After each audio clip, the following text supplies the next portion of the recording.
दोनों तीनों पे जो भाग गया नकली उस पे नहीं।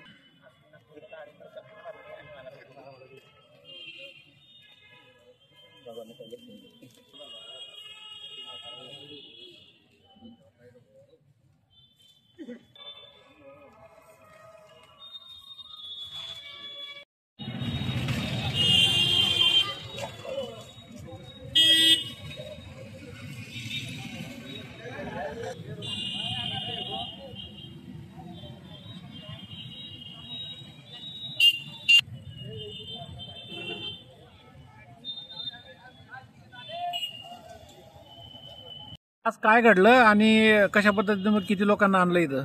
जय हिंद जय भारत. मी अश्विनी श्रावण बाविस्कर, राहणारी भुसावळ. हे नकली तृतीयपंथी काही दिवसापासून आम्हाला खंडणी जीवस ठार मारायची धमकी दिली. तर मी DSP नाशिक, जळगाव, भुसावळ, अजून SP ऑफिस 4 ठिकाणी तक्रार दिलेली पोस्टाने 5-6 दिवस पूर्वी. तर आतापर्यंत त्याचा तर काही न्याय लागलेला नाही. मग आम्ही नाही का जामनेरला यायला लागले तर आम्हाला अडवलं. माझे कानातले होते 12 ग्रॅमचे, त्यांना ते पण मारून माझ्याकडनं हिसकून घेतले. हिसकले मला मारलं. माझ्या गुरुला आम्हाला ते पोरं घेऊन फिरत असता. तर आम्ही त्यांना पकडून डायरेक्ट पोलीस स्टेशनला घेऊन आलेले. त्यांचे आधार कार्ड सगळे ते नकली तृतीयपंथी 2 लेकराचे बाप आहे. हे बघा त्याचं आधार कार्ड पण अशफाक बागवान म्हणून त्याचं नाव आहे. बोला. नकली तृतीयपंथी अशफाक जाबीर बागवान याचा आम्ही DSP ऑफिसला लेटर सुद्धा दिलेला होता. तरी सुद्धा त्याची कारवाई झाली नाही. नकली असल्याची कारवाई झालेली नाहीये. आम्ही नाशिकला, जळगावला, भुसावळ बाजारपेठला, डेप्युटी ऑफिसला सर्व ठिकाणी हाच लेटर दिलेला आहे.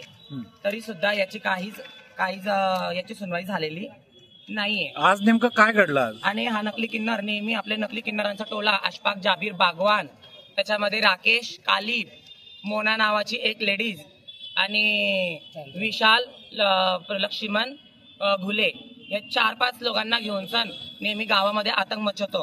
त्याच्यामुळे आम्हाला जामनेर शिवारात हा मिळाला. आम्ही यांना जामनेर शिवारात त्यांना नकली असलीचा पर्दाफाश करण्याची कोशिश केली. यांना भोंगळं करून यांना पोलीस स्टेशनला, जामनेर पोलीस स्टेशनला घेऊन आलेले. बस माझी करकड्याची नम्र विनंती आहे की नकली किन्नरांवर पूर्ण कारवाई केली जावी आणि असली किन्नरांना मुक्त करावं ह्या गोष्टीपासून. हा मॅटर खूप दिवसापासून चालत आहे.